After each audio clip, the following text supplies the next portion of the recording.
Троица шіркеуі, Заборове ауылы, Тверь облысы, Ресей. Бұл аймақ қыста өте суық. Бірақ шіркеу ғимаратында жылыту құрылғылары мүлдем жоқ. Құрылысшылар бірде-бір пеш жасамаған. Қыста бұл ғибадатханадағы адамдар суықтан өледі. Православиеде өте ұзақ шіркеу рәсімдері бар. Дін қызметкерлері үй-жайларды суық мезгілге бейімдеуге мәжбүр болды. Олар бұл жерге металл пеш орнатты. Мұржа жоғары қарай созылды. Маған ғибадатхананың қабырғасын тесуге тура келді. Түтін мұржасын сыртқа шығару үшін. Жаратқан иенің жолдары жұмбақ. Адам Құдайдың қолындағы әлсіз ойыншық. Неліктен мені қабырғаларға өрмелеуге мәжбүр етеді? Құдай бұл жерде ағаш өсірмесе, жүру әлдеқайда оңай болар еді.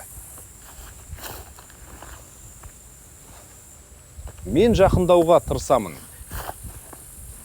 Мұнда бәрі опырылып, аяқ астынан кірпіштер дірілдеп жатыр. Бірақ Құдай адамдарға шынайы өткенді көрсеткісі келеді. Сондықтан мен қауіпті акробатикамен айналысуым керек. Күнәһарлардың ісін толығырақ қарастырайық. Қандай қорқынышты тесік. Қабырғадан көптеген кірпіштер сынған. Мұнда мұржа орнату үшін. Бұл қорқынышты шұңқырды сәулетші ойламағаны анық. Климаттың өзгеруінен кейін тесікті тесу керек болды.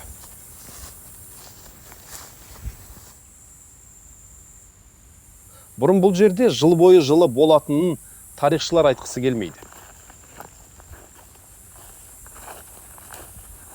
Мен мұқият оралуым керек. Мырзам, сен бұл қарғыс атқан бұтаны неге өсірдің? Бұл шіркеу салынған кезде Ресейде қыс немесе суық болған жоқ. Бірақ содан кейін климаттық апат болды. Біз пештерді орнатуға тура келді.